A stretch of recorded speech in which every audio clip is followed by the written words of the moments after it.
इच्छामि क्षमात्मं मन्दिरो जामियानि सियाय मत आनन्दामि इच्छामि क्षमात्मं मन्दिरो जामियानि सियाय मत आनन्दामि इच्छकार सुहृदय सुख तपस्वी नगर सुख संयम स्वामी साताजी इच्छामि क्षमात्मं मन्दिरामि इच्छा का संगीत भगवान अवड़ियम जायम खानम इच्छम खामेरायम जनकिंच प्रभावरा अंतर्भाषा उदी भाषा जनकिंच मध्य में परिण सुवा वारम अतोजन इच्छामि इच्छामि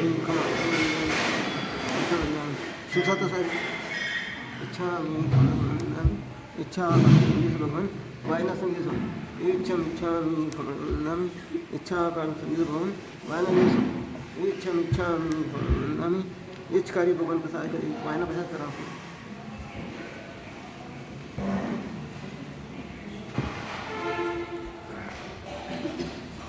नमो रियंदाणं नमोद्दाणं नमो आर्याणं नमो गजाननं नमो सप्रसाहं हे सो पंचन्मुक्कारो सर्वपावप्रणाशनो मंगलानं परमं हरे मंगलं नमो दुर्वारागादि वैरिवार निवारणे हरहते योगिनाथाय महावीराय तारिणे पन्नगे च सुरेन्द्रे च कौशिके पादसंस्पृशे विशेष मनस्काय श्रीवीरस्वामी नमः।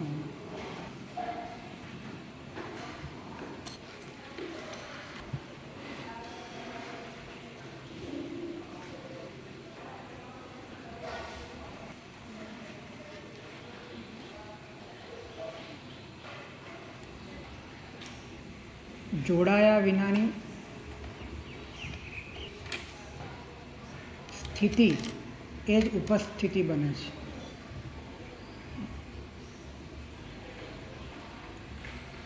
આપણે જ્યારે જોડાઈએ છીએ ત્યારે અવશ્ય એમાં વ્યાકુળતા હોય છે. વ્યાકુળતા વિનાનું કોઈ જોડાણ ક્યારે પણ હોતું નથી, શક્ય નથી. જોડાણનો અભાવ ઇઝ ઇક્વલ ટુ નિરાકુળતા. જ્યાં જોડાણ છે ત્યાં આકુળતા વ્યાકુળતા છે. અને હોવા માટેનું જોડાણ એ એવી આકુળતા છે કે જે સમજાતી નથી પણ છે. હોવા માટેનો જે પ્રયત્ન એ સમજાતો નથી પણ પીડા તો પેદા કરે છે. અને એ પીડા પણ એટલી પ્રચ્છન્ન છે કે એના કારણે પેદા થનારી બીજી પીડાઓ દેખાય છે પણ આ પીડા દેખાતી નથી. હોવા માટેનું જોડાણ કરવાની જ જરૂર નથી, કારણ કે હોવું સ્વભાવ સિદ્ધ છે. સ્વભાવ સિદ્ધ છે. પરંતુ હોવા માટેનું જોડાણ કરવું એ આપણને અનંતકાળથી અનિવાર્ય એટલા માટે લાગે છે કારણ કે હોવું સમજાયું નથી. જે હોવું સ્વયં સિદ્ધ છે એ સમજાયું નથી.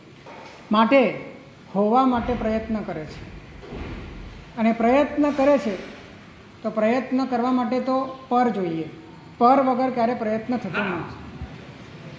સામે પર ન હોય તો પ્રયત્ન ન થાય. કાં તો પરને પામવાનો પ્રયત્ન થાય, કાં તો પરથી છૂટવાનો પ્રયત્ન થાય. પર હોય તો જ પ્રયત્ન થાય, પર ના હોય તો પ્રયત્ન ના. જ્યારે એ ઘટના સ્વમાં બને તો કારણ કે જ્યાં સ્વતંત્રતા છે ત્યાં પ્રયત્ન નથી. કાં તો પરતંત્રતાનો પ્રયત્ન હોય, કાં તો સ્વતંત્રતા પામવાનો પ્રયત્ન હોય. પણ જ્યાં સ્વતંત્રતા હોય ત્યાં પ્રયત્ન ના. સિદ્ધ પ્રભુ સ્વતંત્ર છે, પ્રયત્ન નથી. સંસારી જીવો પરતંત્ર છે માટે પ્રયત્ન છે. અને સાધકો અને મુનિજનો એ સ્વતંત્ર થવા માંગે છે અને પરતંત્રથી છૂટવા માંગે છે માટે પ્રયત્ન છે. એટલે કાં તો પરને પામવાનો પ્રયત્ન હોય અને કાં તો પરથી છૂટવાનો પ્રયત્ન હોય. પણ પરથી છૂટવાનો પ્રયત્ન પરથી હોય તો એ પ્રયત્ન ક્યારે મટે નહીં. પરથી છૂટવાનો પ્રયત્ન પોતાના સ્વતંત્ર એવા સ્વયં સિદ્ધ અસ્તિત્વના આશ્રય હોય ત્યારે જ પ્રયત્ન છૂટતા છૂટતા પ્રયત્ન થાય છે. પ્રયત્ન છૂટતો છૂટતો પ્રયત્ન થાય છે. પ્રયત્ન છૂટતો છૂટતો પ્રયત્ન થાય એટલે કે અપ્રયત્નનો પ્રયત્ન થાય છે. અપ્રયત્નની ધારા નીપજે એવો પ્રયત્ન થાય છે, હોવા માટેના પ્રયત્નો છૂટે એવો પ્રયત્ન થાય છે, જોવા માટેનો પ્રયત્ન છૂટે એવો પ્રયત્ન થાય છે. તો એ પ્રયત્ન છૂટતો પ્રયત્ન થાય છે. હા, છૂટતો પ્રયત્ન એટલે કે પ્રયત્ન છૂટી રહ્યો છે એવો પ્રયત્ન થાય છે. પ્રયત્ન છૂટી રહ્યો છે એવો પ્રયત્ન થઈ રહ્યો છે. કયો પ્રયત્ન છૂટી રહ્યો છે? હોવાનો, જોવાનો, જાણવાનો, પરને અનુલક્ષીને જીવવાનો. આ પ્રયત્ન અનંતકાળથી સૂક્ષ્મ રીતે ચાલી રહ્યો છે, અતિ પ્રચ્છન્ન છે. તળિયા ઉપર ક્યારે એ સપાટી ઉપર ક્યારે દેખાતો જ નથી. હોવાનો પ્રયત્ન ક્યારે સપાટી ઉપર નહીં દેખાય, એ તળિયામાં જ છે. પરંતુ એ પ્રયત્નના ફલક ઉપર જ બાકીના સમસ્ત પ્રયત્નોની વ્યાકુળતા ઉત્પન્ન થાય છે. જો તને હોવાના પ્રયત્નની આકુળતા સમજાય તો તને હોવાના નિરાકુળતાના સુખની દિશા સમજાય. જો તને હોવાના પ્રયત્નની આકુળતા સમજાય કે તારે હોવા માટે ક્યાંક જોડાવવું પડ્યું, હોવા માટે, તો જોડાય છે ક્યારે? તું છે માટે જોડાય છે કે તું નથી માટે જોડાય છે? હે? તું છે માટે જોડાય છે કે તું નથી માટે જોડાય છે? આમ તર્કથી જોવા જાઓ તો તમે છો માટે જોડાવો છો, પરંતુ હજી પણ આગળના તર્કથી જુઓ તો તમે છો એવું તમને ખબર નથી માટે જોડાવો છો. તમે છો એવી તમને ખબર નથી માટે તમે જોડાવો છો. તો તમે જોડાવો છો તો તમારી હસ્તી, તમારી હયાતી એ છે તો ખરી જ, માટે જ તમે ક્યાંક જોડાઈ શકો છો. એના વગર તમે જોડાઈ ન શકત. જો તમે ન હોત તો તમે જોડાઈ ન શકત. તો એક વખત જોડાયા વિનાના તમે કેવા છો, જોડાયા વિનાનું તમારું સ્વરૂપ કેવું છે, જોડાયા વિનાનું હોવું કેવું છે, એ સમજવાનો પ્રયત્ન થાય તો જોડાણની આવશ્યકતા જ ન પડે એવો ભીતરમાં સંવેદન થાય છે.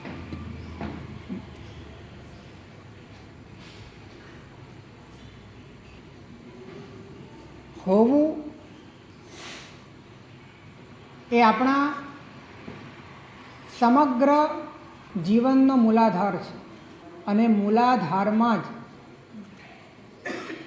આટલી મોટી આપદા છે કે ત્યાં જોડાણપૂર્વક કૃત્રિમ હયાતીને ભોગવવાનું અનંતકાળથી ચાલે છે. જ્યાં હોવું જ કૃત્રિમ થઈ ગયું પછી બધું જ કૃત્રિમ, બધું જ કૃત્રિમ, બધું જ નકલી, બધું જ બનાવટી, બધું જ કર્મોના ઉપરાગવાળું, મોહની દ્રષ્ટિવાળું, સ્વપ્નતુલ્ય, અસત્ય, કશું જ સાચું નહીં. કેમ કે હોવું જ તમારું દૂષિત છે. એટલે કે તમારું અસ્તિત્વ જ જ્યારે દૂષિત છે, અસ્તિત્વની બુદ્ધિ જ દૂષિત છે, પછી તમે એ ચશ્મા પહેરીને આ દુનિયાનું જે દર્શન કરશો, તમે જાતને જોશો કે જગતને જોશો, બધું જ મિથ્યા હશે. કેમ? મિથ્યા દ્રષ્ટિ કુરાન વાંચે તો જ મિથ્યા દ્રષ્ટિ નથી, મિથ્યા દ્રષ્ટિ આચારાંગ વાંચે તો પણ મિથ્યા દ્રષ્ટિ. એટલે માત્ર શ્રુતથી સમ્યક દર્શન નથી, શ્રુતથી જ્ઞાન સમ્યક નથી થતું. જ્ઞાન સમ્યક શ્રુત હોવા છતાં ભણનારને માત્ર શ્રુતના બળે એ સમ્યક નથી થતું, એ દ્રષ્ટિના બળે સમ્યક થાય.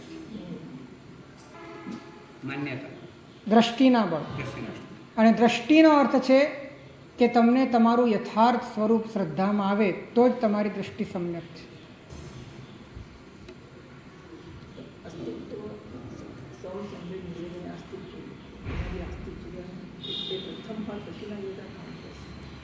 સમ્યક દર્શન પછી આસ્તિક્ય આવે ને, કે સમ્યક દર્શન પહેલાં આવે? હે, પહેલાં કેવી રીતે આવે? હા, સમ્યક દર્શન થયા પછી લક્ષણ આવે કે સમ્યક દર્શન થયા પહેલાં લક્ષણ આવે? પહેલાં લક્ષણ આવે પછી લક્ષ્ય આવે? આવું કયા શાસ્ત્રમાં છે?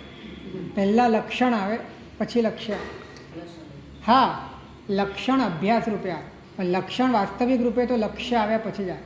એટલે કે સંવેગ વૈરાગ્ય અભ્યાસ રૂપે આવે, પણ એ સંવેગ વૈરાગ્ય સાચા નહીં, એ માત્ર અભ્યાસ માટે અને સમ્યક દર્શન સુધી પહોંચવા માટે કામના છે, ભૂમિકા. પરંતુ એને જ્ઞાન ગર્ભિત વૈરાગ્ય ન કહેવાય. એ વૈરાગ્ય એ જ્ઞાની ગર્ભિત છે, જ્ઞાન ગર્ભિત નથી. એ વૈરાગ્ય એ કદાચ ભીતરમાં વિષયો પ્રત્યેના દ્વેષથી, અસારતાથી, વિપાકોના ચિંતનથી ઊભો થયેલો છે. પોતાની મતિને તત્વ તરફ વાળવા માટે ચિંતનોથી અને વિચારોથી ઊભો થયેલો છે. સહજ અને જ્ઞાન ગર્ભિત વૈરાગ્ય તો સમ્યક દર્શન પછી જ આવે. શમ, સંવેગ, નિર્વેદ એ જે સહજ છે એ બધા સહજ લક્ષણ એ લક્ષણ ઉત્પન્ન કરેલા નથી. સમ્યક દર્શનના જેટલા લક્ષણ છે તે ઉત્પન્ન થયેલા છે, કરેલા નથી. અને સમ્યક દર્શન આવતાની સાથે થયેલા છે. તો સમ્યક દર્શન પહેલાં વૈરાગ્યની જરૂર પડે છે, પણ એ લક્ષણ નથી. સમ્યક દર્શન પહેલાં સંવેગની જરૂર પડે છે, પણ એ લક્ષણ નથી. સમ્યક દર્શન પહેલાં આત્મા છે એવું માનવાની જરૂર પડે છે, પણ એ લક્ષણ નથી. પાંચે પાંચ વસ્તુ સમ્યક દર્શન પહેલાં હોય, પણ એ લક્ષણ નથી. લક્ષણ તો સમ્યક દર્શન પછી જ થાય. ક્યાં? સમ્યક દર્શન પહેલાં જે આસ્તિક્ય છે એ બુદ્ધિથી સ્વીકારેલી તત્વ વ્યવસ્થા છે, અને સમ્યક દર્શન પછી જે આસ્તિક્ય છે એ અનુભવથી પ્રતીત થયેલી તત્વ શ્રદ્ધા છે. બેમાં ફરક છે. હા, એક સમજણ છે ને. બુદ્ધિથી સ્વીકાર્યું છે. હા, એ બુદ્ધિના સ્વીકારમાં અંતરનો અણસાર છે, અંતરનો અવાજ છે, એની ના નથી, પરંતુ હજી એને અનુભવ નથી. અનુભવ થયા પછી જે તત્વ શ્રદ્ધા છે વાસ્તવિક છે, અને આસ્તિક્યનું લક્ષણ ત્યાં ઘટે છે. સમ્યક દર્શન આવ્યા પછી એક એક લક્ષણ પર એક એક લક્ષણ માટે આમ પ્રયત્ન કરવો પડે કે આવી જ જાય. તો એ કઈ રીતે આવી જાય? તો કે પોતાનું અસ્તિત્વ સમજાયું, તો એ અસ્તિત્વ સમજાતા પૂર્ણતા પોતાની અનુભવાય, અને પોતાની પૂર્ણતા અનુભવાતા વિશ્વના કોઈ પદાર્થોની પોતાને આવશ્યકતા નથી એવા પ્રકારનો બોધ અનુભવના સ્તરે પ્રગટવાથી જે ઠંડક અંદરમાં ઉત્પન્ન થઈ, જે શાંતિ ઉત્પન્ન થઈ, એ શમ છે. એ શમ છે કે આવશ્યકતા જ નથી, પૂર્ણ છો. હવે એવા પરિપૂર્ણ સ્વરૂપમાં સતત પોતાને ઢળવાનો મનમાં ભાવ રહ્યા કરે છે. એ જ તો એનો સંવેગ છે. છતાં પણ કર્મોના ઉદયથી સંપૂર્ણપણે એમાં રહેવાતું નથી, અને બહાર તરફ ખેંચાઈ જવાય છે. તે ખેંચાવામાં એને અરુચિ થાય છે. એ જ તો નિર્વેદ છે. એ જ નિર્વેદ છે. અને આવું પોતાનું સ્વરૂપ જીવ અને અજીવ સંબંધી એ પોતાની શ્રદ્ધામાં કોઈકના કહેવાથી નહીં, પણ પોતાના અનુભવથી પ્રતીત થઈ રહ્યું છે. હેય અને ઉપાદેયની વાતો પોતાના શ્રદ્ધામાં પ્રતીત થઈ રહી છે, અનુભવથી પ્રતીત થઈ રહી છે. એ તો આસ્તિક્ય છે. અને અનુકંપા, વાસ્તવિક સુખ પોતાના સ્વરૂપમાં છે એવો અનુભવમાં આવ્યા પછી એ સુખ માટે બહાર તરફ ખેંચાવા માટેની કર્મના ઉદયથી થનારી પોતાની સ્થિતિ, એના પ્રત્યે પોતાને પોતાના ઉપર જ જે કરુણા જન્મે છે, પોતે અંદરથી કંપિત થાય છે કે આ બધું શું છે. અને આ રીતે બીજા જીવો ઉપર પણ એને ભાવ દયા ઉત્પન્ન થાય છે. અને સહજ રીતે જ વિશ્વના સર્વ જીવો આવા સાચા સુખને પામવા જોઈએ એવા પ્રકારની ભાવ કરુણા સહજ રીતે ઉત્પન્ન થાય છે. તે અનુકંપા છે. હવે આવી તત્વના બોધ વિના આ પાંચે પાંચ લક્ષણ ઘટી શકે એમ. અને તત્વનો બોધ ત્યારે જ થાય જ્યારે હોવું તમને જોડાયા વિનાનું સમજાય. અને જોડાયા વિનાનું ત્યારે સમજાય કે જ્યારે તમને હોવામાં જોડાણ સમજાય. હોવામાં જોડાણ સમજાય ત્યારે તો જોડાણ પણ નથી સમજાતું. તાદાત્મ્ય સમજાય છે, જોડાણ ક્યાં સમજાય? જોડાણ સમજાય તો ભેદ સમજાય, જોડાણ સમજાય તો એની આકુળતા સમજાય, જોડાણ સમજાય તો એમાં રહેલો પ્રયત્ન સમજાય, જોડાણ સમજાય તો એની તુચ્છતા સમજાય, જોડાણ સમજાય તો એની અસારતા સમજાય. અને તો પછી ભીતરમાં જોડાણ વિનાની સ્થિતિ કેટલી નિરાકુળ, પ્રશાંત, ઉપશાંત, સ્વાભાવિક અને વાસ્તવિક હોઈ શકે એનો કંઈક એને ચિત્ર મળે, એને એ માટેનું એનું અંતર પ્રયત્નશીલ બને કે જે પ્રયત્ન એને અપ્રયત્નની ભૂમિકા ઉપર લઈ જાય.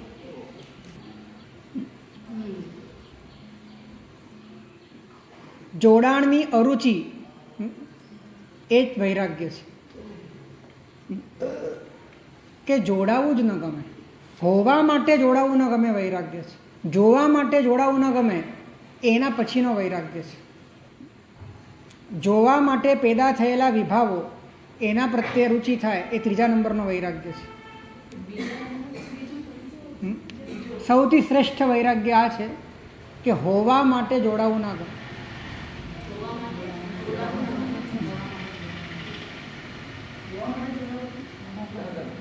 હોવા માટે જોડાવું એટલે શું? આમ તો કાલે આ વાત કરી હતી, છતાં ફરી વાત કરીએ. પૂતગલ દ્રવ્ય એ પૂતગલ દ્રવ્ય જ છે અને જીવ દ્રવ્ય એ જીવ દ્રવ્ય જ છે અને જ્ઞાન એ જીવ દ્રવ્ય છે. જ્ઞાન સ્વરૂપ જીવ દ્રવ્ય છે અને વર્ણ ગંધ રસ સ્પર્શરૂપ પૂતગલ દ્રવ્ય છે. તો હવે બેનું હોવું સ્વતંત્ર છે. આત્માનું હોવું સ્વતંત્ર છે અને પૂતગલનું હોવું સ્વતંત્ર છે. હવે તમને તમારું હોવું સમજાતું નથી. પરિણામે તમે કોઈ પણ બીજા પદાર્થોને આલંબન લઈને બીજા પદાર્થોનું આલંબન લઈને તમે તમારા હોવાને કોઈકને કોઈક રીતે ઊભું કરવાનો પ્રયત્ન કરો છો. દાખલા તરીકે શરીરને લઈને તમે હોવાનો પ્રયત્ન કરો છો કેમ કે તમને આત્માનું હોવું સમજાયું નથી. તો હવે તમારું હોવું તમે ક્યાં પ્રોજેક્ટ કર્યું?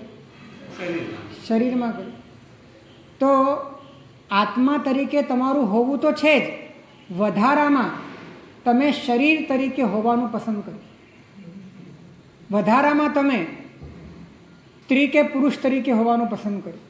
વધારામાં તમે સાધુ કે સાધ્વી તરીકે હોવાનું પસંદ કર્યું. વધારામાં તમે કે કોઈ જાતિ કે કુળના ઢાંચામાં રહેવાનું પસંદ કર્યું. વધારામાં તમે કોઈકને કોઈક ગચ્છ કે સંપ્રદાયના ઢાંચામાં રહેવાનું પસંદ કર્યું. આ જેટલા પણ હોવાના આકાર છે એ સ્વતંત્ર છે કે જોડાઈને છે? તો તમારું હોવું તો સ્વતંત્ર હતું. તમારે હોવા માટે બીજાના આલંબનની જરૂરત જ નહોતી. ક્યાંય પણ જોડાવાની જરૂર નહોતી તમારે. પરંતુ હોવું સમજાતું નથી અને માટે આપણે જોડાઈએ છીએ. આપણી ફરિયાદ આ છે કે એ સમજાય તો આપણે ના જોડાઈએ. અને જ્ઞાની એનાથી ઊંધી વાત કરે છે કે તું ન જોડાય તો આ સમજાય જાય. તું ન જોડાય તો તને અવશ્ય આ સમજાય જાય કેમ કે તું જોડાયો છે માટે આવરણ ઊભું થઈ જાય છે. આવરણના કારણે તને સમજાતું નથી. તું જોડાણ તોડી નાખ તો એ વસ્તુ તો હાજર જ છે, તને સમજાઈ જશે.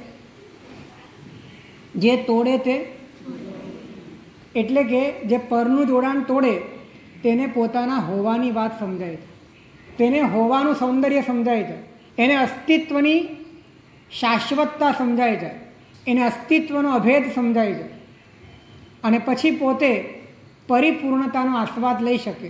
પરંતુ એને માટે હોવા માટે જોડાવવું અંદરથી જ ખૂંચે, અરુચે, ન ગમે, પરાધીનતા લાગે, ભાર વેંઢારવા જેવું લાગે, ખીટી ખેંચવા જેવું લાગે, ક્યાંક ટીંગાવા જેવું લાગે અને અંદરથી નિર્વેદ જન્મે કે આ બધું શું છે, આની ક્યાં જરૂર છે?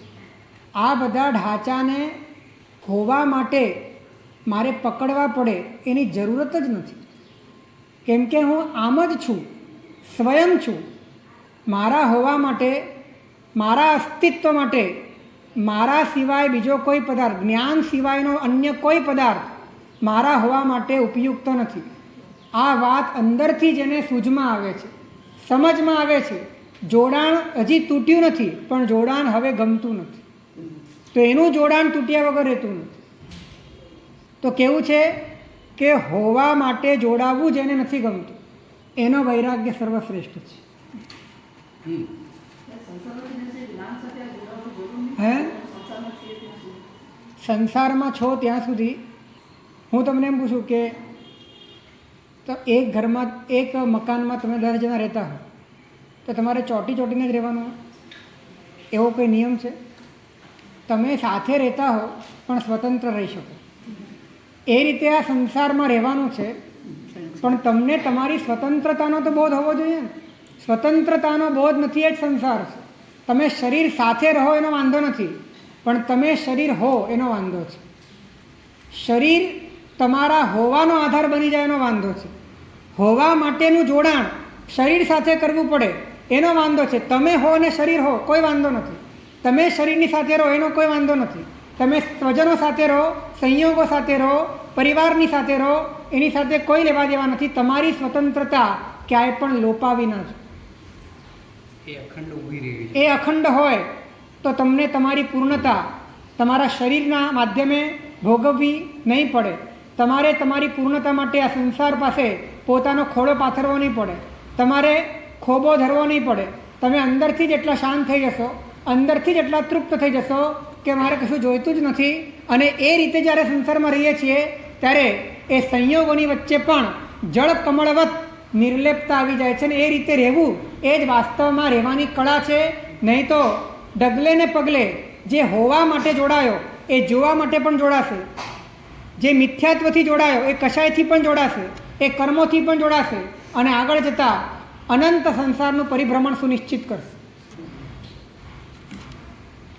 શું આપણા વૈરાગ્યમાં આટલી સૂક્ષ્મતા છે કે હોવાનું જોડાણ અંદરથી રૂચે નહીં, કે હોવા માટે જોડાવું અંદરથી જ ગમે, કે હોવા માટે વળી શું જોડાવું?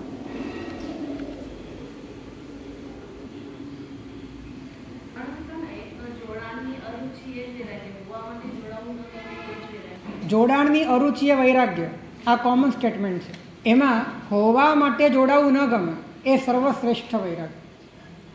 શ્રેષ્ઠમાં પર વૈરાગ્ય કહેવાય. પર વૈરાગ્યની ભૂમિકા કહેવાય.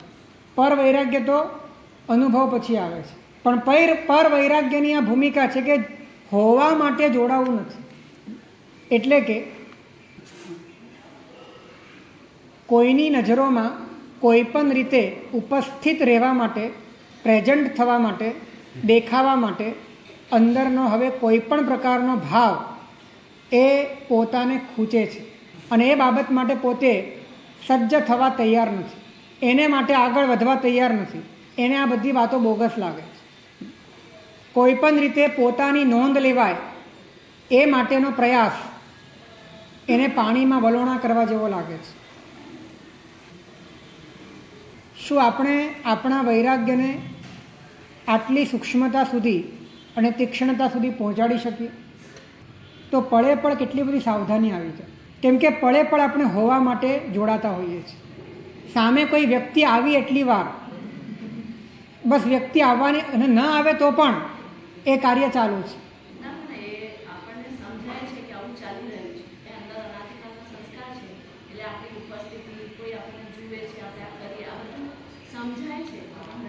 તો જોડાણ પકડો ને, જોડાણને સમજો કે આ જોડાણ છે, આ જોડાઓ છે. જોડાણ સમજાશે તો ત્યાંથી વિરમવું, ત્યાંથી નિવર્તવું, ત્યાંથી છૂટવું, ત્યાંથી શિથિલ કરી દેવું, ત્યાંથી ઢીલું મૂકી દેવું તમને વધારે ફાવશે. જોડાણ ઉપર ધ્યાન આપો કે જોડાણ ક્યાં છે, કઈ રીતે તમે જોડાઈને હોવાની ચેષ્ટા કરો છો. જોડાણના મૂળમાં જવા, જોડાણના મૂળમાં જાઓ અને ત્યાંથી તમે પોતાની જાતને રિલીઝ કરી નાખો, રિલેક્સ કરી નાખો, મૂકી દો, છોડી દો, તો ઓટોમેટિક તમે ભેદ જ્ઞાનના પથ ઉપર આવી શકશો. ઓટોમેટિક તમે હોવા માટેના જોડાણને છોડવાની ચેષ્ટા કરશો. હા, શું દેશા વગાશે? આપણું છતું જણાવ્યું.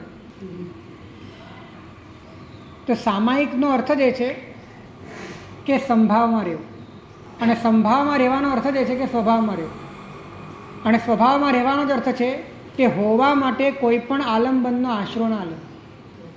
હોવા માટે કોઈ પણ આલંબનનો આશરો ના લે. હોવા માટે કોઈ જગ્યાએ જોડાવું નહીં. હવે આપણું છતું જણાવે છે તો એ કોને જણાવે છે અને શું જણાવે છે? જેને જણાવે છે,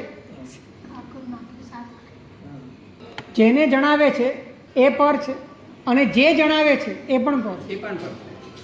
એટલે પોતાનું હોવાપણું એણે પરમાં જણાવ્યું, અને પરને પર જ જણાવી શકાય.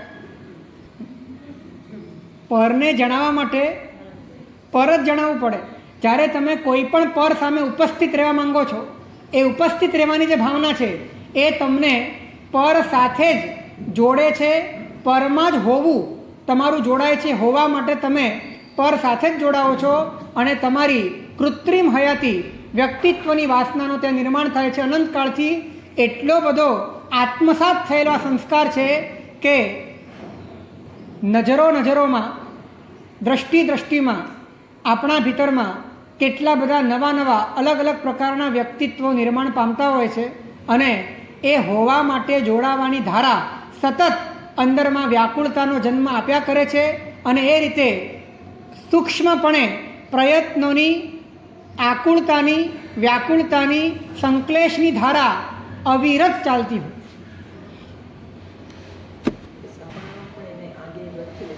શ્રાવકપણામાં તો દેશવીરતી છે ને. દેશવીરતી પહેલાં સમ્યક દર્શન આપે, એટલે સમ્યક દર્શનમાં જ આ વસ્તુ નિકાલમાં આવી જાય છે. સમ્યક દર્શનમાં જ હોવા માટે જોડાણના પ્રયત્નનો સંપૂર્ણ નાશ થઈ જાય છે. હોવા માટે જોડાણનો સંપૂર્ણ નાશ ચોથા ગુંઠાણે થઈ જાય છે. કોઈ ન હોય ત્યારે હોવા માટેનું જોડાણ કેવા સ્વરૂપ? કોઈ ન હોય ત્યારે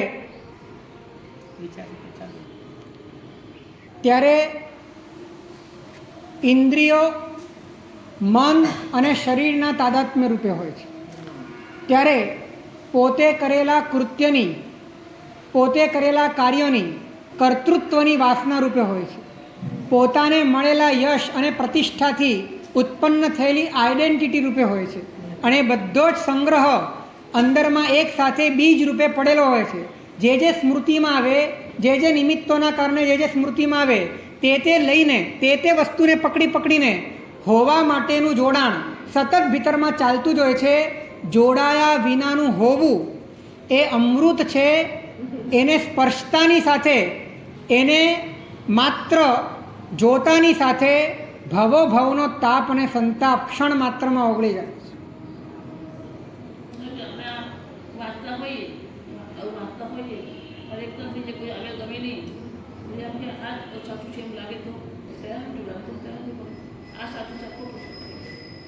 સામેવાળો આવે છે ગમતું નથી. હવે ગમતું નથી, કેમ નથી ગમતું? આ ગમે છે, કોને ગમે છે? તમે થોડાક અંદર જશો ને તો તમને વાત પકડાશે. ફક્ત 2 ડગલા જ અંદર જવાનું છે. ત્યાં તમને ખ્યાલ આવશે કે હોવાના પ્રયત્નની ધારા ચાલુ છે. જોડાઈને જીવવાની વાસના ચાલુ છે. એને એ અંદરથી જીવનની ધારા લાગે છે. એ તમને જીવનનો વિક્ષેપ નથી લાગતો, જીવનની ધારા લાગે છે. જ્યારે વિક્ષેપ લાગે છે ત્યારે અરુચિ પેદા થાય છે. હકીકતમાં તત્વજ્ઞાન ભણ્યા પછી, નવતત્વ ભણ્યા પછી, અધ્યાત્મની વાતો સાંભળ્યા પછી જો ભીતરમાં હોવાના જોડાણની અરુચિ જન્મે તો સમજવાનું કે અધ્યાત્મ ફળ્યું છે, શ્રવણ ફળ્યું છે, વાંચન ફળ્યું છે. કારણ કે સૌથી મોટી ગ્રંથિ જ હોવાના જોડાણની છે. હોવા માટેના જોડાણની ગ્રંથિ જ સૌથી નિબીડ છે, સૌથી ગુટિલ ગ્રંથિ છે.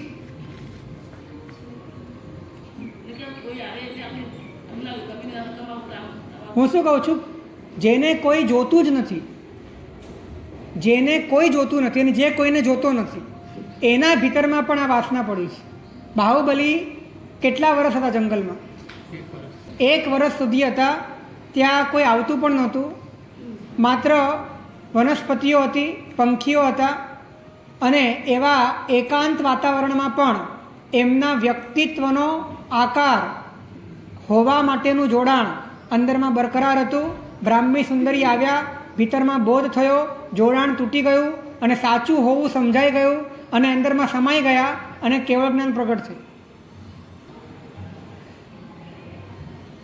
હોવા માટે, હોવાનું જોડાણ કરવા માટે, હોવા માટે તમારે પર સાથે જોડાવવું હોય તો એ જોડાણનો પ્રયત્ન તમારે સતત કરવો પડે, સતત.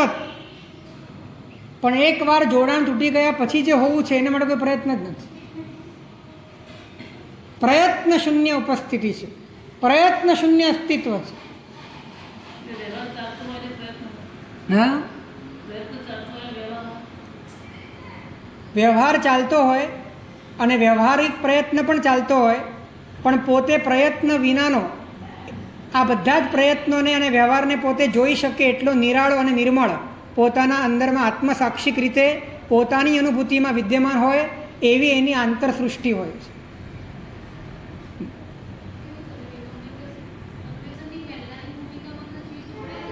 જોડાયેલો જ રહેશે, પણ જોડાણ સમજાય અને જોડાણની અરુચિ થાય ત્યારથી ભેદ જ્ઞાનનો પ્રયત્ન વાસ્તવિક રીતે થાય. જોડાણની અરુચિ થવી જોઈએ, કેમ કે જોડાણ અભેદ લાગે છે. જોડાણ નથી લાગતું, જોડાણ તાદાત્મ્ય લાગે છે. એ જોડાયેલો શેનાથી છે? ચેતનાથી જ જોડાયેલો છે ને. કે માત્ર જડે તમને જોડ્યા છે કે ચેતનાએ જડ સાથે જોડાણ કર્યું છે? જોડાણ કોણે કર્યું છે? ચેતનાએ કર્યું છે ને. એ જોડાણ જો તમને સમજાઈ જાય કે ચેતના આ રીતે જોડાય છે, ચેતનાનું જોડાણ અહીંયા છે, અને આ જોડાણ વચ્ચેની જે ભેદરેખા છે, કેમ કે ક્યારે પણ બે વસ્તુ વચ્ચેના જોડાણમાં ભેદરેખા તો રહેવાની જ છે, પણ એ ભેદરેખા સમજાતી નથી. એ ભેદરેખાની જગ્યાએ તાદાત્મ્ય સમજાય છે, એ ભેદરેખાની જગ્યાએ એકત્વ સમજાય છે. જેમ જેમ ભેદરેખા સમજાશે, જોડાણ તમને ફિજુલ અને બોગસ લાગશે, જોડાણ તમને અનાવશ્યક અને માત્ર ભ્રમના કારણે પેદા થયેલું લાગશે. એ જોડાણ તોડવાની મનમાં ઈચ્છા થશે, એ જોડાણ પ્રત્યેની અરુચિ થશે, એ જોડાવું અનાવશ્યક લાગશે. આ છેક અંદરની સૂક્ષ્મ પ્રયત્નોની ધારા જ્યાં ચાલી રહી છે ત્યાં તમારો વિવેક પહોંચી ગયો અને એણે તમારા ભીતરમાં ક્રાંતિ જગાવી, એણે તમારા ભીતરમાં દિશા પલટી, એણે આ જોડાણની કૃત્રિમતાનો તમને પરિચય કરાવ્યો. હવે તમને આ વસ્તુ સાથે કોઈ લેવા દેવા નથી, કોઈ મતલબ નથી એવું તમને થાય છે. અને જેમ જેમ રસ તમારો તૂટતો જાય છે તેમ તેમ જોડાણ પણ ખરતું જાય છે.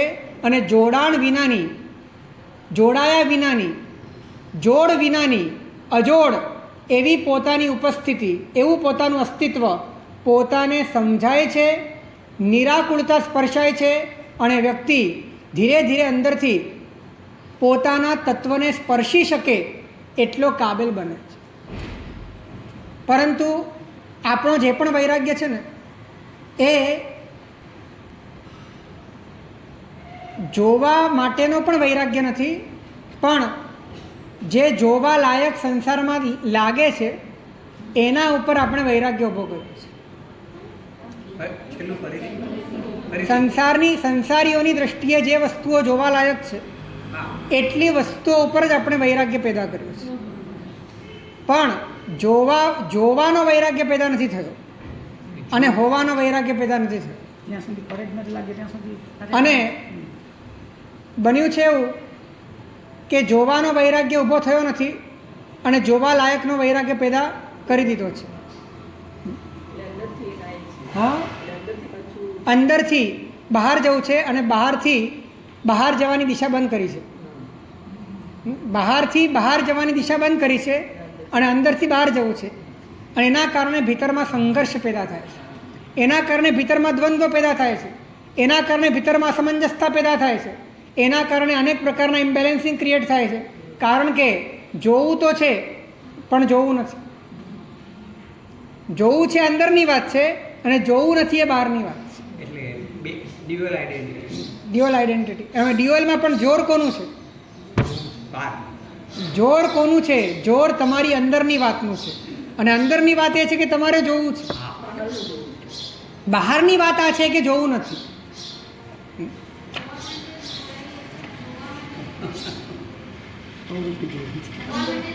હોવા માટે જોડાઈએ છીએ, વાત તો સમજાઈ ગઈ. જોવા માટે જોડાઈએ છીએ. અંદરનું જોર જ્યાં સુધી આ મિથ્યાત્વની ધારા છે, મિથ્યામુખિતા છે, ત્યાં સુધી અંદરનું જોર પરના આલંબને જોવામાં અને હોવામાં છે.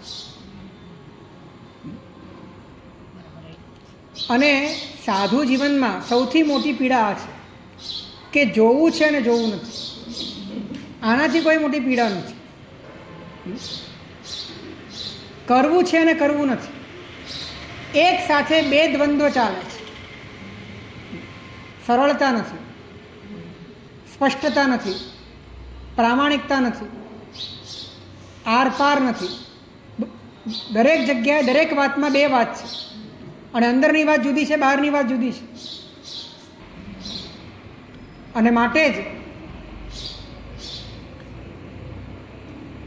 જ્યારે આવી બે વાત હોય છે ત્યારે માત્ર તમારો ઉપયોગ ડિસ્ટર્બ નથી થતો, માત્ર તમારું મન ડિસ્ટર્બ નથી થતું. આત્માની અંદર, ચેતનાની અંદર અનેક સંક્લિષ્ટ અધ્યવસાયો, એની અસર તમારા મનમાં, તમારા તનમાં અને તમારા જીવનમાં પણ થાય. આવું સાંભળીએ એટલે ઈચ્છા થાય કે આવું નથી કરવાનું. અંદર ઈચ્છા પડી છે કરવું છે. એટલે અંદરની ઈચ્છા કઈ રીતે મટે? હા, જો તમારી પાસે બે વિકલ્પ છે. કાં તો તમે બહારની ઈચ્છા પ્રમાણે અંદરની ઈચ્છા કરી નાખો, અને કાં તો તમે અંદરની ઈચ્છા પ્રમાણે બહારની ઈચ્છા કરી નાખો. તમારે વન લાઈન જોઈતી હોય, વન વે જોઈતો હોય તો તમે બેમાંથી એક કરી શકો. હા, એકમાં તો ભ્રષ્ટ થવાની વાત છે અને એકમાં સ્પષ્ટ થવાની વાત છે. એકમાં ભ્રષ્ટ થવાની વાત છે, એકમાં સ્પષ્ટ થવાની વાત છે. તો સ્પષ્ટ થઈ જવું જોઈએ, કેમ કે ભ્રષ્ટ થવામાં તો દુરંત સંસાર છે. સ્પષ્ટ થવા માટે જોડાણને સમજીને, જોડાણની અરુચિ પેદા કરીને, ભીતરમાં શિથિલીકરણ કરીને, અંદરનું એકીકરણ કરીને પોતાના જ્ઞાન સ્વરૂપનું અવગાહન કરવું અને પોતાના તત્વનો અનુભવ કરવો, એના સિવાય બીજો કોઈ ઉપાય નથી.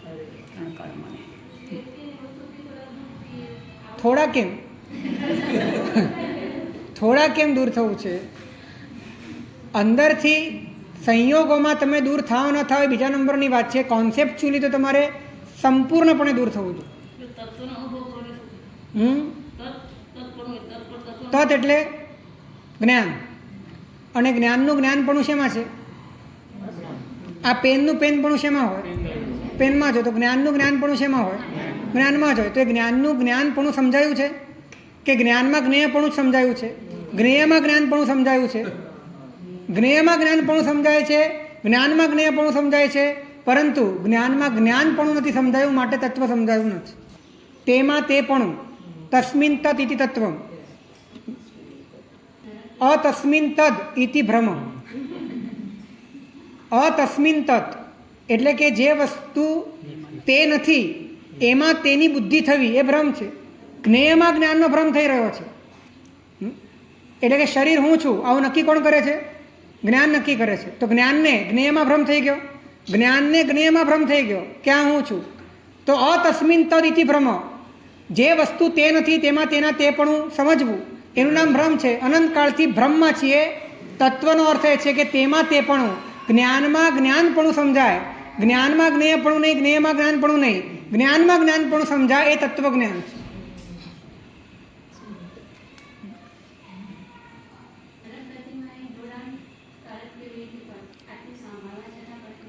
નરક ગતિમાં જે સમ્યક દ્રષ્ટિ છે અને જેનું સમ્યક દર્શન અવિચલ છે, હા, ત્યાં સમ્યક તો પ્રાપ્ત થાય. દેવ ગતિમાં પણ સમ્યક તો પ્રાપ્ત થાય, મનુષ્ય ગતિમાં પણ સમ્યક પ્રાપ્ત થાય, અને તિર્યંશમાં પણ પ્રાપ્ત, ચારે ચાર ગતિમાં સમ્યક દર્શન પ્રાપ્ત થાય. ત્યારે જોડાયા વિના એને પોતાના હોવાની સ્થિતિ સમજાય છે, એને પોતાનું અસ્તિત્વ સમજાય છે. તો નરકમાં પણ આટલા બધા દુઃખોની વચ્ચે કોઈક જીવ એવો છે કે જે દુઃખોનો પ્રતિકાર કરવો પણ હવે શક્ય નથી, જે દુઃખોનો પ્રતિકાર કરવો શક્ય નથી, અને તો પણ પ્રતિકાર કરી રહ્યો છે. એ પ્રતિકાર કરવો પણ હવે એને વ્યર્થ લાગે છે, અને વ્યર્થતાનો આભાસ એને માત્ર પ્રતિકાર સુધી નહીં, પોતાના દેહ સુધી ને પોતાના જોડાણ સુધી ઉતરે છે. અને ત્યારે અંદરમાં એ જોડાણ પ્રત્યેની અરુચિ, જોડાણ પ્રત્યેની અસારતા, જોડાણની નિરર્થકતા સમજાતા અંદરથી ડિટેચ થયેલો એ નારકી પણ ત્યાં પરમાત્માની સ્પર્શના કરે છે.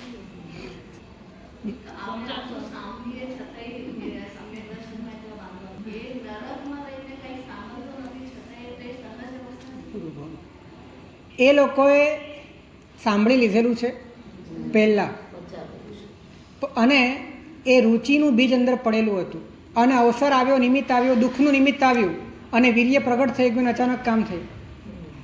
આ ભાવમાં રુચિ બરાબર પ્રગટાવશો ને તો કોઈ પણ ભાવની અંદર તમને અચાનક નિમિત્તના બળે કામ લાગી જશે.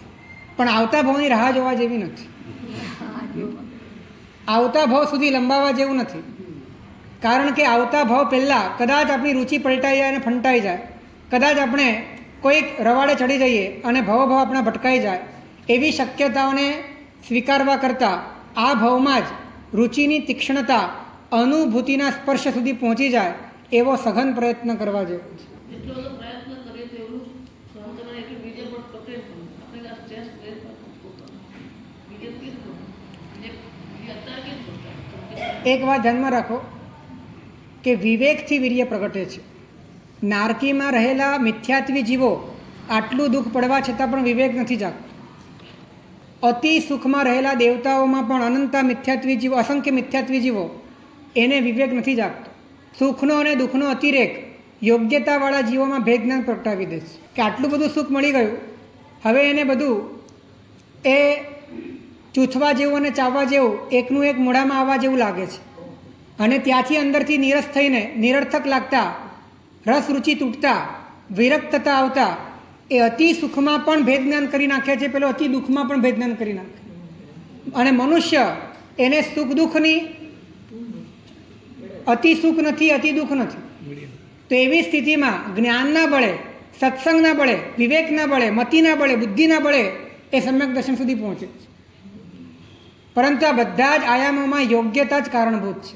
અને યોગ્યતા વધારવા માટેનો પ્રયત્ન એ વૈરાગ્યથી અને અભ્યાસથી જ થશે, વૈરાગ્યથી અને સંવેગથી જ થશે.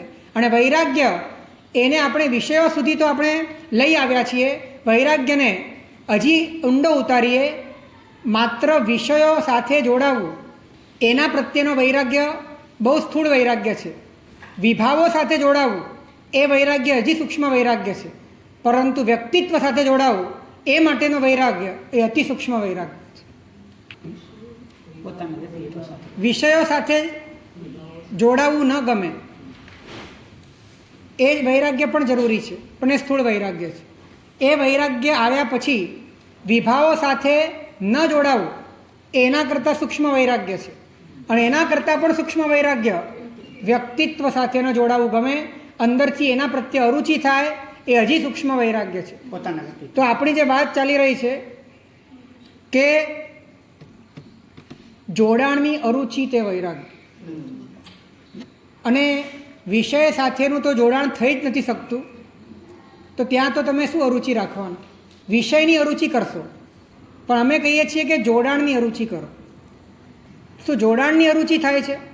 વિષય તો ક્યારે જોડાવાના જ નથી, વિષય તો ભિન્ન જ છે. પરંતુ ભીતરમાં જે જોડાણ, જે એટેચમેન્ટ ક્રિએટ થાય છે, ભીતરમાં જે આસક્તિ ઊભી થાય છે, ભીતરમાં જે એક તાદાત્મ્ય ઊભું થાય છે, એ જોડાણ પ્રત્યે જ અંદરથી અણગમો, એના પ્રત્યે જ અંદરથી અરુચિ, એના પ્રત્યેની જ નિરર્થકતા એ પ્રબળ વિવેકનું કાર્ય છે. પ્રબળ વિવેક છે. વિવેકનો અર્થ શું છે? છૂટું પાડવું. તો તમને ભેગું કોણ કરે છે? નહીં, ભેગું તમને કોણ? જોડાણ તમને ભેગું કરે છે. જોડાણ તમને જોડે છે. તો જોડાણને તોડવું એ સૌથી મોટો વિવેક છે. જોડાણ પ્રત્યે રુચિ રાખવી એ સૌથી મોટો વિવેક છે. કેમ કે જે તમને જોડે છે ને એને જ તમે તોડી નાખો. જોડાણ જ તમને જોડે છે તો જોડાણ જ તોડી નાખો. જોડાણ તમને જોડે છે તો જોડાણ પ્રત્યે જ રુચિ રાખો.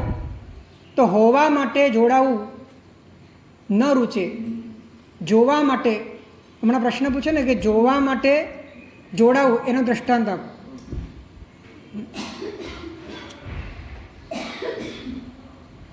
આપણા માટે કોણ શું વાત કરે છે એ જાણવી ગમે કે ન ગમે? હે? કદાચ કોઈ કે સારી વાત કરી હોય પણ આપણને આપણી સામે ન કરી હોય તો ફરી ખણ ખોદીને એના મોઢે ઓકાવું ગમે કે ન? ફરીથી એના મોઢે બોલાવવું ગમે કે ના ગમે? તો આ બધું શું છે? આ બધું જોવા માટેનું જોડાણ છે. આ બધું જાણવા માટેનું જોડાણ છે. કદાચ આપણે કશુંક નવું શીખવા માંગીએ છીએ, કોઈક નવી કળા શીખવા માંગીએ છીએ, નવા વ્યાખ્યાન શીખવા માંગીએ છીએ, નવા પદાર્થો શીખવા માંગીએ છીએ. આ બધા શીખવા પાછળનો જે ઉત્સાહ છે એ ઉત્સાહમાં પણ ભીતરમાં આપણે આવું કંઈક શીખી જઈશું તો કંઈક આપણી કિંમત થશે તો આપણે બહુ સારી રીતે પ્રતિષ્ઠિત થશું. આવી નાની મોટી જે પણ ગણતરીઓ છે એ બધી જ ગણતરીઓ એ જોવા અને જાણવા માટેનું જોડાણ છે. હા, હોવા માટે જ છે, પરંતુ એ હોવા માટે જોવું છે, હોવા માટે જાણવું છે. હા, કોઈકની શુભ પ્રવૃત્તિઓ જોઈને તમે ઠરતા હો તો એ જોડાણ નથી, પણ જોડાણ તોડવાની વાત છે. પણ કોઈની શુભ પ્રવૃત્તિઓ એ તમને માત્ર વ્યક્તિત્વના સ્તરે સમજાય છે, પરંતુ અંતર્મુક્તના સ્તરે નથી સમજાતું, તો ત્યાં પાછો પ્રશ્ન આવીને ઊભો રહેશે. એટલે કોઈ પણ અનુમોદના એ વાસ્તવમાં દ્રવ્યની અનુમોદના નથી હોતી, ભાવની અનુમોદના હોય છે. પણ છદ્મસ્થ ભાવને જાણી શકતો નથી, માટે દ્રવ્યને જોઈને અનુમોદના કરવાનો રિવાજ છે. બાકી ધર્મ પરીક્ષામાં સ્પષ્ટ લખ્યું છે અનુમોદના તો ભાવની જ હોય. અને ભાવનો અર્થ એ છે કે જ્યાં અંતર્મુક્તા છે ત્યાં જ ભાવ છે, જ્યાં બહિર્મુક્તા તૂટે છે ત્યાં જ ભાવ છે, જ્યાં સંવેગ અને વૈરાગ્ય છે ત્યાં જ ભાવ છે, જ્યાં સંવર અને નિર્જરા છે ત્યાં જ ભાવ છે. હા, યોગી પુરુષોમાં ભાવ દેખાય, ભાવ જ્યાં જ્યાં દેખાય ત્યાં ત્યાં અનુસંધાન વ્યક્તિત્વનું ના થવું જોઈએ, અંતર્મુક્તાનું થવું જોઈએ. એમ મેં કહેવું છે જ્યાં જ્યાં દેખાય. અનુમોદના કોને માટે કરવાની છે? એને માટે કે આપણા માટે? અને આપણે અનુમોદના કરીને શું કરવાનું છે? અંતર્મુખ થવાનું છે. જેમ સંસારી માણસો એ એમના ભીતરમાં વિષય વાસના હોય છે, તો તેવા પ્રકારના દ્રશ્યો જોવે છે, એનું અનુમોદન કરે છે અને પોતાની વાસનાને પોષે છે. એ રીતે જેને અંતર્મુખ થવું છે તેવા વ્યક્તિઓને જુએ છે અને પોતાની તે ધારાને પોષે છે અને અંતર્મુખ થાય છે.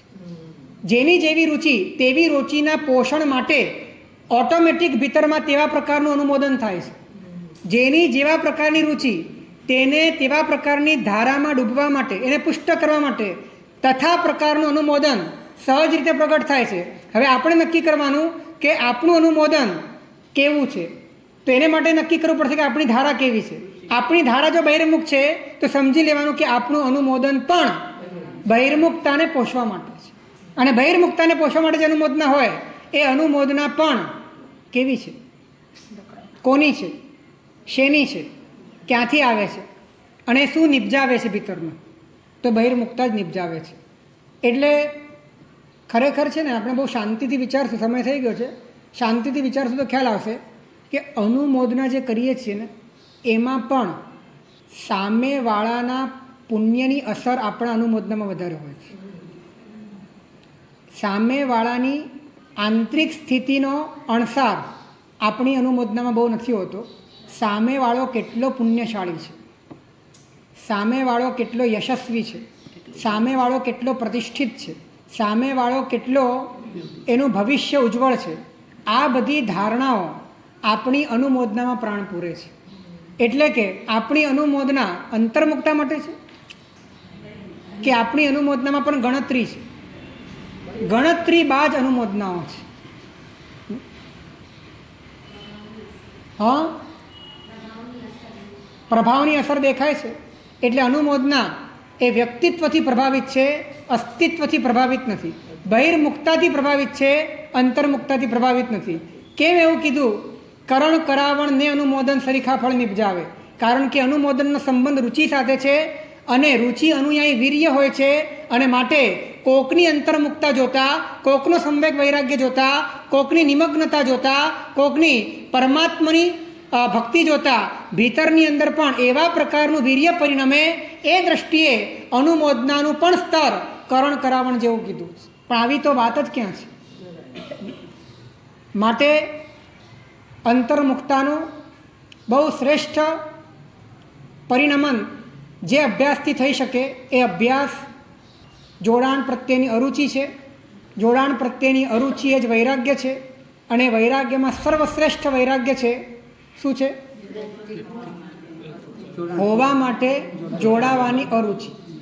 હોવા માટે જોડાવાની અરુચિ. કે છું જ તો હોવા માટે કેમ જોડાવું? આ છું ને તે છું, આ શબ્દ આવ્યો ત્યાં રિજેક્શન આવવું જોઈએ. હું આટલું જ કાફી છે, છું આટલું જ કાફી છે. એ અનુભવ માટે મારે બીજું કાંઈક જોડવું પડે છે. એ જોડાણ જ ભારરૂપ લાગે. એ જોડાણ જ પોતાને વ્યર્થ લાગે, આવા પ્રકારની અરુચિ, આવા પ્રકારનો વૈરાગ્ય, આવા પ્રકારની અસારતા અંદરથી જન્મે અને વ્યક્તિ મોકળો થઈ જાય, અંદરથી સાવ છૂટો થઈ જાય, અંદરથી માત્ર પોતે જ બચે અને પોતે શાશ્વત હોય, પોતે અમર હોય, પોતે અજરામર હોય, પોતે બનાવેલો ન હોય, પહેલેથી જ હોય, પોતે અમૃત્યુ હોય, પોતે અજન્મા હોય, એવી પોતાની સ્થિતિ જેમાં કશું જ કરવાનું નથી, એવી પોતાની સ્થિતિને પોતે અનુભવે અને બધું જોડાણ તૂટતા જ એ વસ્તુ અનુભવમાં આવે છે. માટે જોડાણની અરુચિ જીવનમાં જેટલી વધે એટલો વૈરાગ્ય વધેલો સમજવો. જોડાણની રુચિ હોય અને વૈરાગ્યનો પ્રયત્ન કરીએ તો એ વૈરાગ્ય આપણો કૃત્રિમ છે, એ વૈરાગ્ય ઉપલબ્ધ છે, એ વૈરાગ્ય માત્ર બાહ્ય છે. એ વૈરાગ્ય પણ કદાચ એ પુણ્ય આપી શકે કે બાલ કષ્ટ કરાવી શકે, પણ પંડિત મરણ ન આપી શકે, કારણ કે જોડાણની રુચિ ઊભી છે. તો પંડિત મરણ માટે જોડાણથી મુક્ત થવું પડે, જોડાણની અરુચિ પ્રગટાવવી પડે. તો કઈ રીતે જોડાણની અરુચિ થઈ શકે? જોવું હોવું પણ નથી ને જોવું પણ નથી.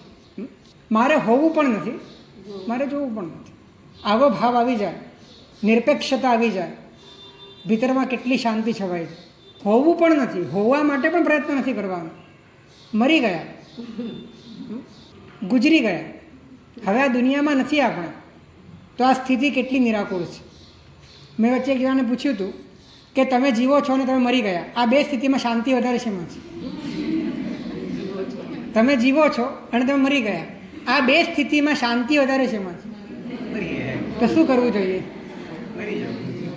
મરી જવું જોઈએ. મરી ગયા, અંદરથી મરી ગયા, જોડાણ તૂટી ગયું તો અમૃત તત્વ પ્રાપ્ત થઈ જાય. મર્યા વગર અમર નહીં થવાય. જીવતે જીવતા મરવાનું છે, મર્યા પછી મરવાનું નથી. જીવતે જીવતા મરી જવાનું છે. અને મરવાથી એટલે કે જોડાણ તોડવાથી અમર તત્વની ઉપલબ્ધિ થાય છે. એ ઉપલબ્ધિ માટે અરુચિ પ્રગટાવીએ જોડાણની, હોવા માટેના જોડાણની અને જોવા માટે. ચાલો.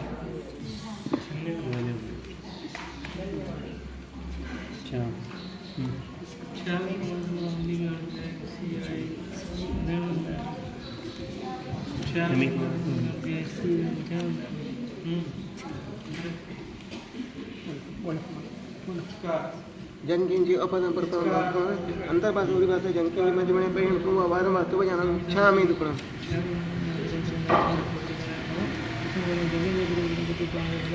ચાર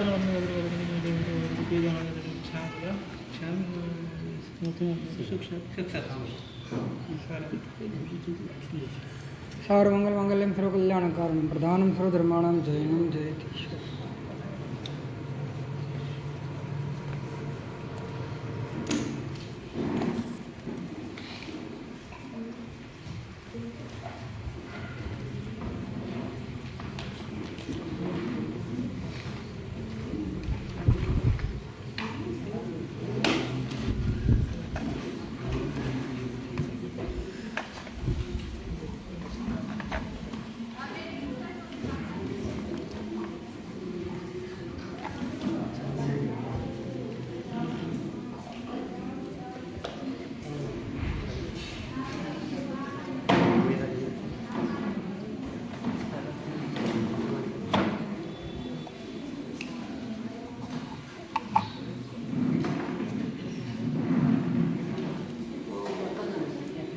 आप आगे चल रहे थे ना, मुझे पीछे मिलेगा जो आपकी गिरी होगी.